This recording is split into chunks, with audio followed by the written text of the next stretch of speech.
இது கர்மானே சொல்லுவேன். இது அவங்க கண்டிப்பாக செஞ்சே தீரணும் அப்படிங்கிறது உண்மை. ஆனா செய்ய மாட்டேங்கிறாங்க. செஞ்சா செய்தவர்களுடைய வாழ்க்கைங்கிறது முன்னேற்றம் இருக்குமான்னா முன்னேற்றம் இருக்கும். இன்னும் உதாரணம் சொல்லணும்னு வச்சுக்கோங்களேன். பிராமணர்கள், நிறைய பிராமணர்கள் பித்திரு தர்ப்பணம் செய்யறாங்க. அதனாலதான் அவங்க நல்லா இருக்காங்கன்னு ஒரு முத்திரை கூட குத்திருக்காங்க. நீங்க யோசிச்சு பாருங்களேன். காலம்பரை அவங்க செய்ய வேண்டிய நித்திய பணிகள்ங்கிறது செய்யறாங்க. மாதா மாதம் செய்யக்கூடிய ஆச்சாரங்கள் கண்டிப்பா செய்யறாங்க.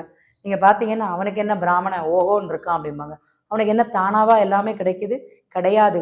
இந்த முறைகளை யார் செய்யறாங்களோ அவர்கள் எல்லாம் நல்லா இருக்கிறாங்க. ஏன்னா இவனை வணங்கல, அவங்க பித்தர்களுடைய ஆசிர்வாதத்தை வாங்குறாங்க. உதாரணமா ஒரு கன்னிகாதானம் செய்து கொடுத்தாங்கன்னா 7 தலைமுறை பித்திருக்கள் கரை சேருவார்களாம். எப்படி? ஒரு பொண்ணை கன்னிகாதானம் செய்து கொடுக்கும்போது, இது எல்லார் இதுலயும் இருக்குது, பிராமின்ஸ்ல மாத்திரம் கிடையாது. ஐதீகம் என்னமோ அதை சொல்றேன். என் பொண்ணை நான் நல்லபடியா வளர்த்து நான் ஒருத்தங்களுக்கு ஜலம் விட்டு தார வாத்து நான் கொடுக்குறேன்.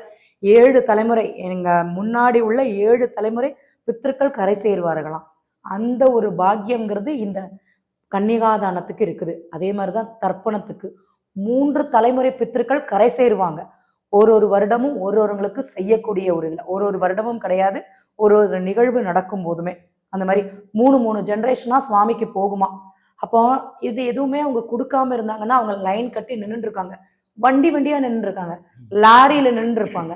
தோஷத்தை எங்க போய் கரைப்பீங்க? தோஷம்ங்கிறது ஒண்ணு கிடையாது. ஆனா அந்த ஆத்மாக்கள் அங்கதானே இருக்குது.